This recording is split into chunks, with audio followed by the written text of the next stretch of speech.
In this lesson, I want to teach you how to create scripture using two very important methods. The first way will be how to utilize the Bibles option here in ProPresenter. The other way is more of a traditional method, but it's the correct way to copy your scripture from some other source and to correctly paste into an empty blank slide, because there is an absolute correct way to do that, and it'll make everything much simpler when you want to use either one of these methods. So to start this lesson off, let's create a blank new document. So let's go up to our toolbar here. Let's navigate to the new option, click on that, and let's give our new document a name, and whatever name you think is appropriate for whatever you're going to create. And in this case, of course, it should be scripture. After you type in the name of your document, let's select the template that I'd like to use in this lesson. So mouse click on this down arrow here, navigate down to the blue style option, and then navigate over to the scripture quote option. Click on that. And then here in the category, I happen to have already a scripture category that I created earlier. If you want to create the same category, you can click on this button here and select new category. And in this text box, type in scripture and then select OK. And then that category will be there for you to use not only in this lesson, but for future projects. And then as far as size is concerned, I'm going to select 1920 by 1080, and then I'll select the new option there. Now, of course, two things just happened. Over here in our library, we have a new document titled Scripture, and we have in that document one empty blank slide. And of course, the idea here is to add scripture to this. Now, let's talk about the first method, which is utilizing the Bibles option here in ProPresenter.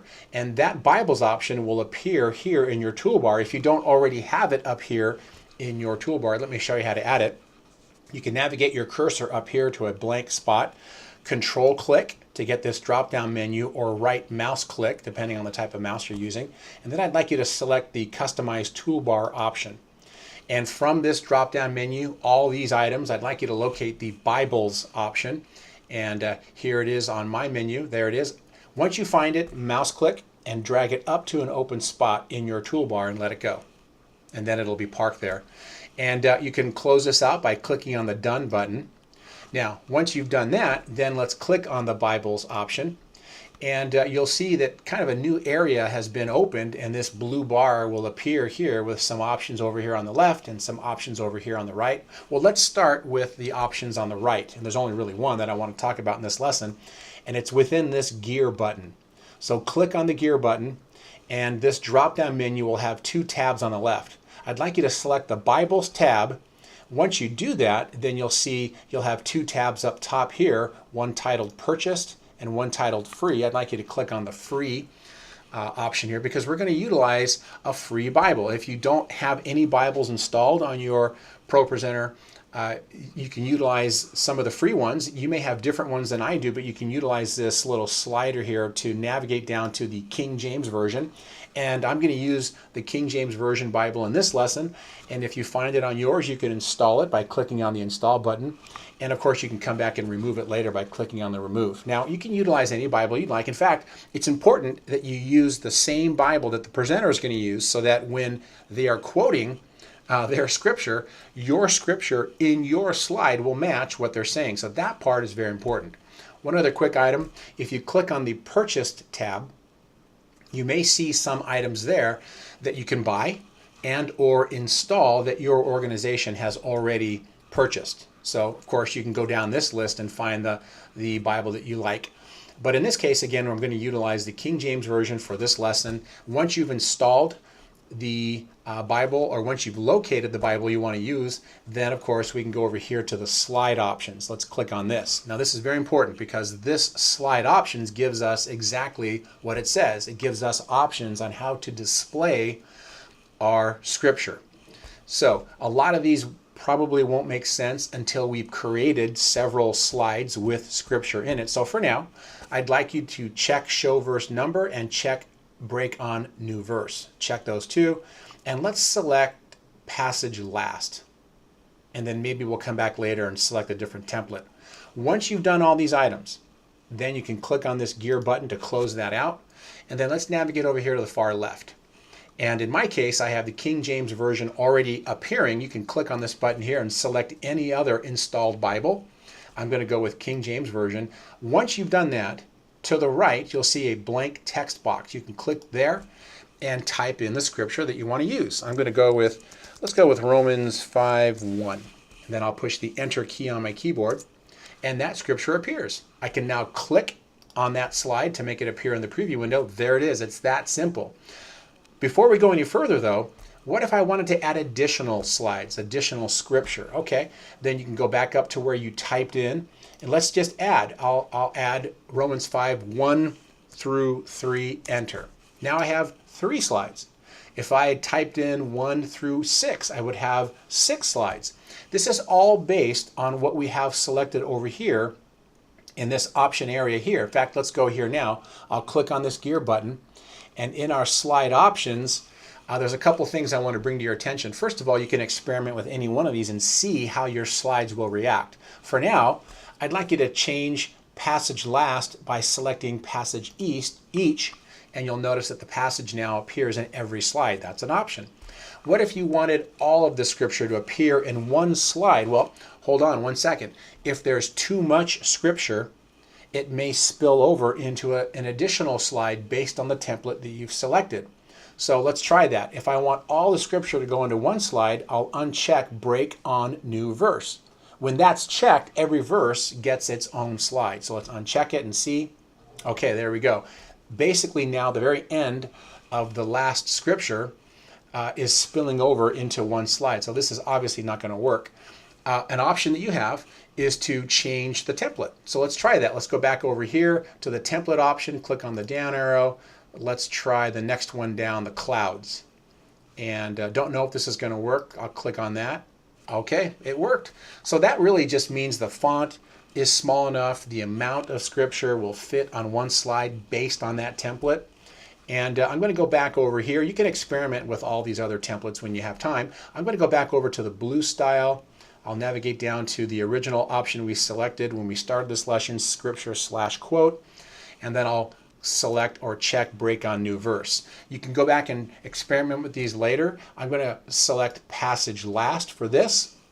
You can even experiment with different templates when you have more time. So for now, I have these 2 checked. I'd like you to do that now. And then I have passage last selected. I'd like you to do that now as well. I'm now going to click on this gear button to close out that menu, because once you've selected and created the amount of slides and the amount of scripture you want to use, it's now time to save these slides per se, save them into your document. So make sure you have the correct document selected. I'm going to select the original document that we created earlier by clicking on it, and then I'll navigate down here and I'll click on this gear button, and you'll have several options. Save as or into. I wish it said into, but if I select this, it'll save these 3 slides into a new document. I don't want to do that. I want to copy to the current document. I'll click on that. And now when I close this out by clicking on this X here, these new 3 slides will appear in this document. Of course, here is the original blank slide that was created when we created this document. And now all these scripture slides are available. Very, very handy. I could, if I wanted, I could go into the editor by clicking on the editor button, and I could modify any one of these slides now by going into the text box and changing color, font size, whatever I want by going up to these items over here on the right. And I go far more into these in a different lesson, editing slides, part 1 and 2, than I can. I won't do that in this lesson, but you can go into those lessons and take a look at how you can modify just about everything, all these tabs and all these options in those lessons. So I'm going to close this out. Click on the X there, close that out. And using the Bibles option here in ProPresenter is that simple. It's that easy, very straightforward, and the nicest thing about it is that it's accurate, it's easy, and it's efficient. Okay, the other item that I want to show you is how to create your scripture slide by utilizing the copy and paste method. So let's create a new empty slide by navigating down here. I'll click on the plus button. I want to go to this empty slide, and you may want to utilize this option rather than utilizing the first option that I showed you. This is pretty easy as well. So let's pretend these slides don't exist, and let's pretend we just want to create our scripture here in a single slide. Okay, that's actually pretty straightforward. So I'm going to go into the editor again. I'll click on the empty slide. I'll navigate up here to the editor button, mouse click on that. And I want to make sure that I'm going to go copy my text from a reliable source. As a matter of fact, just to show you what it's going to look like, I'm going to copy the text from another source that I have. In fact, it's all of these verses together. It'll be in one slide. So I copied it. Now I'm going to go into this slide and I'll click once to get, or twice, double click to get into, you'll see I have a blinking cursor there, and I want to go back one space because it looked like it jumped over. And I could paste what I just copied into the slide. So if I go up to the word edit, I can select paste, there it is. And it did paste the text that I copied from another source. It's just not correct. In fact, this is the incorrect way to paste into the document. So I'm going to undo that by pushing Command Z, and I could have done that up here under the edit button, undo. But there's a correct way. You may have seen it a second ago. If I go up here to the same menu, go up to the top menu, click on edit, paste and match style, that will then paste correctly. So I will select that now. And it may look like it's not correct, but if you click once, it fixes everything. And now the text, which is really my scripture, is properly placed into this text box. And I can, again, I can go in and modify the color or the font size and all that by utilizing these tab options up here. You can, again, I can't show you what that is. I could, but it would make this lesson too long. You can go watch the other lessons that I've created on how to edit your slides. But that's really about it. Now, because of the template we're using, there's an extra text box here. I'll select it and push delete to get rid of it. But once I'm done, I can then navigate up here to the X up here, close that out, and now this is ready to go. I could click on that, and now all of the scripture that I want to use is now relatively easily placed into a blank slide ready for me to use, and it's that simple. So those are the two methods that I wanted to show you on how to create scripture utilizing the Bibles option here in ProPresenter, or how to copy and paste, which that could be any text. It doesn't have to be scripture, it could be anything, but how to properly paste into an empty slide. So that's about it. You're now ready to move on to the next lesson.